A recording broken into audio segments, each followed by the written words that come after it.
ಗೃಹಲಕ್ಷ್ಮಿ ಯೋಜನೆಯ 16, 17, 18ನೇ ಕಂತಿನ ಗೃಹಲಕ್ಷ್ಮಿ ಪೆಂಡಿಂಗ್ ಹಣದ ಬಗ್ಗೆ ಇಲ್ಲಿ ಮಾನ್ಯ ಮುಖ್ಯಮಂತ್ರಿಗಳಾದ ಶ್ರೀ ಸಿದ್ದರಾಮಯ್ಯ ಸರ್ ಅವರು ಒಂದು ಭರ್ಜರಿ ಅಪ್ಡೇಟ್ ಅನ್ನ ಕೊಟ್ಟಿದ್ದಾರೆ. ಆ ಅಪ್ಡೇಟ್ ಏನು ಅಂತ ಅನ್ನೋದ್ರ ಬಗ್ಗೆ ನಾನು ನಿಮಗೆ ಈ ಒಂದು ವಿಡಿಯೋದಲ್ಲಿ ಮಾಹಿತಿಯನ್ನ ತಿಳಿಸ್ಕೊಡ್ತೇನೆ. ಸೊ ಇಲ್ಲಿ ಯಾರಿಗೆಲ್ಲ 16 ಕಂತು ಬಂದಿದೆಯೋ, 17 ಕಂತು ಬಂದಿದೆಯೋ, 18 ಕಂತು ಇನ್ನು ಯಾರಿಗೂ ಬಂದಿಲ್ಲ. ಸೊ 18ನೇ ಕಂತಿನ ಬಗ್ಗೆ ಮಾಹಿತಿಯನ್ನ ತಿಳಿಸ್ಕೊಡೋಣ. ಜೊತೆಗೆ ಇಲ್ಲಿ ನಾನು ನಿಮ್ಗೆ ರಿಕ್ವೆಸ್ಟ್ ಮಾಡೋದೇನು ವೀಕ್ಷಕರೇ ಅಂತಂದ್ರೆ, 16ನೇ ಕಂತು ಒಂದ್ ವೇಳೆ ನಿಮ್ಗೆ ಬಂದಿದ್ರೆ ಅಥವಾ ಬರದೇ ಇದ್ರೆ, 17 ಕಂತು ಬಂದಿದ್ರೆ ಅಥವಾ ಬರದೇ ಇದ್ರೆ, ದಯವಿಟ್ಟು ನಿಮ್ಮ ಒಂದು ಕಮೆಂಟ್ ಅನ್ನ ಈ ವಿಡಿಯೋದ ಕೆಳಗಡೆ ಹಾಕಿ. ಯಾಕೆ ಅಂತಂದ್ರೆ ನಿಮ್ಗೆ ನೀವು ಯಾವ ಜಿಲ್ಲೆಯವರು, ಯಾವ ಊರಿನವರು ಅನ್ನೋದ್ರ ಬಗ್ಗೆ ನೀವು ಒಂದು ಕಮೆಂಟ್ ನಲ್ಲಿ ನಮ್ಗೆ 17ನೇ ಕಂತು ಬಂದಿದೆ ಅಥವಾ 16ನೇ ಕಂತು ಬಂದಿದೆ ಅಥವಾ ಯಾವ್ದು ಕಂತು ಬಂದೇ ಇಲ್ಲ, ಎಷ್ಟು ಕಂತು ರಿಸೀವ್ ಆಗಿದೆ, ಯಾಕೆ ರಿಸೀವ್ ಆಗಿಲ್ಲ ಅಂತ ಅನ್ನೋದ್ರ ಬಗ್ಗೆ ನಾವು ಕೂಡ ಒಂದು ಮಾಹಿತಿಯನ್ನ ಕಲೆಕ್ಟ್ ಮಾಡ್ತಾ ಇರ್ತೇವೆ. ನೀವು ಮಾಡುವಂತ ಒಂದು ಕಮೆಂಟ್ ಕೂಡ ಸರ್ಕಾರಕ್ಕೂ ಕೂಡ ಮುಟ್ಟುತ್ತೆ.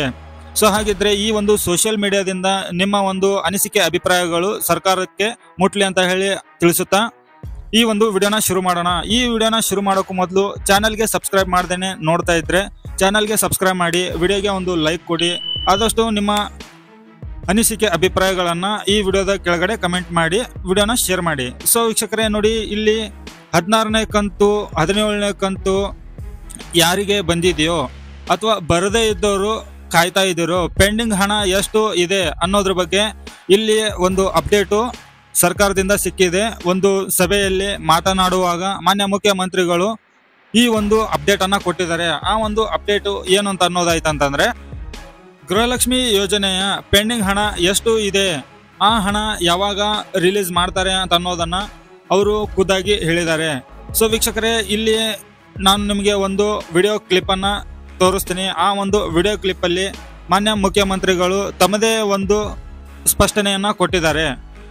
ಆ ಒಂದು ಸ್ಪಷ್ಟನೆಯನ್ನ ನೀವು ಕೇಳ್ಕೊಂಡ್ಬಿಟ್ಟು, ಜೊತೆಗೆ ಯಾರಿಗೆಲ್ಲ ಇವಾಗ 16 ಕಂತು ಬಂದಿದೆ, 17 ಕಂತು ಬಂದಿದೆ, ಇವಾಗ ನೋಡಿ ಬರದೇ ಇದ್ದವರು ಅಂದ್ರೆ ರಿಸೀವ್ ಮಾಡ್ಲಿಕ್ಕೆ ಕಾಯ್ತಾ ಇದ್ದಾರೆ. ಇವಾಗ 17 ಕಂತು ರಿಸೀವ್ ಮಾಡಿದವರು 18ನೇ ಕಂತಿಗೆ ವೇಟ್ ಮಾಡ್ತಾ ಇದ್ದಾರೆ, 18ನೇ ಕಂತು ಯಾವಾಗ ಬರುತ್ತೆ ಅಂತ ಹೇಳಿ. ಸೊ ವೀಕ್ಷಕರೇ, ಇಲ್ಲಿ 18ನೇ ಕಂತು ಮಹಿಳಾ ಮತ್ತು ಮಕ್ಕಳ ಕಲ್ಯಾಣ ಇಲಾಖೆಯ ಅಧಿಕಾರಿಗಳಿಂದ ಅಥವಾ ಎಲ್ಲಾ ಮೂಲಗಳಿಂದ ಸಿಕ್ಕಿರುವಂತ ಒಂದು ಮಾಹಿತಿ ಏನು ಅಂತಂದ್ರೆ, ಈ ಒಂದು ಮಾರ್ಚ್ ತಿಂಗಳು ಫೈನಾನ್ಷಿಯಲಿ ಕ್ಲಿಯರೆನ್ಸ್ ಕೊಡುವಂತ ಒಂದು ತಿಂಗಳಾಗಿರುತ್ತೆ. ಸೊ ಫೈನಾನ್ಷಿಯಲಿ ಇಯರ್ ಅಂತಾನೆ ಕರಿಬಹುದು, ಇಯರ್ ಎಂಡಿಂಗ್ ಅಂತ ಹೇಳಿ ಅನ್ಕೋಬಹುದು ಈ ಒಂದು ಮಾರ್ಚ್ ತಿಂಗಳದ್ದು.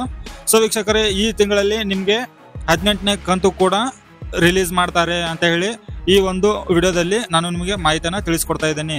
ಸೊ ವೀಕ್ಷಕರೇ, ಇಲ್ಲಿ ನಿಮ್ಗೆ ಇದೇ ತಿಂಗಳು ಅಂತಂದ್ರೆ, ಈ ತಿಂಗಳು ರಿಲೀಸ್ ಮಾಡಿದ್ರೆ ನಿಮ್ಗೆ ನಿಮ್ಮ ಖಾತೆಗೆ ಹಣ ಜಮಾ ಆಗಬೇಕು ಅಂತಂದ್ರೆ 10 to 15 ಡೇಸ್ ಟೈಮ್ ತಗೊಳುತ್ತೆ. ಸೊ ಒಂದು ವೇಳೆ ಈ ತಿಂಗಳು ನಿಮಗೆ 18ನೇ ಕಂತು ರಿಲೀಸ್ ಮಾಡಿದ್ರೆ ಇದೇ ತಿಂಗಳು ಜಮಾ ಆಗ್ಬೋದು ಅಥವಾ ಮುಂದಿನ ತಿಂಗಳು ಜಮಾ ಆಗ್ಬೋದು, ನಿಮಗೆ ಮೊದಲು ವಾರದಲ್ಲಿ ಅಥವಾ 2ನೇ ವಾರದಲ್ಲಿ. ಸೊ ವೀಕ್ಷಕರೇ, ಇಷ್ಟು ಈ ಒಂದು ವಿಡಿಯೋದ ಮಾಹಿತಿ ಇರುತ್ತೆ. ನಿಮ್ಗೆ ಈ ಮಾಹಿತಿಯಿಂದ ಏನಾದರೂ ತಿಳಿದಿದ್ರೆ ವಿಡಿಯೋಗೆ ಲೈಕ್ ಕೊಟ್ಟು ಚಾನಲ್ಗೆ ಸಬ್ಸ್ಕ್ರೈಬ್ ಮಾಡಿ, ಆದಷ್ಟು ವಿಡಿಯೋನ ಎಲ್ಲರಿಗೂ ಶೇರ್ ಮಾಡಿ. ಮತ್ತೆ ಹೊಸ ಮಾಹಿತಿಯೊಂದಿಗೆ ಸಿಗ್ತೇನೆ. ಅಲ್ಲಿವರೆಗೂ ಜೈ ಹಿಂದ್.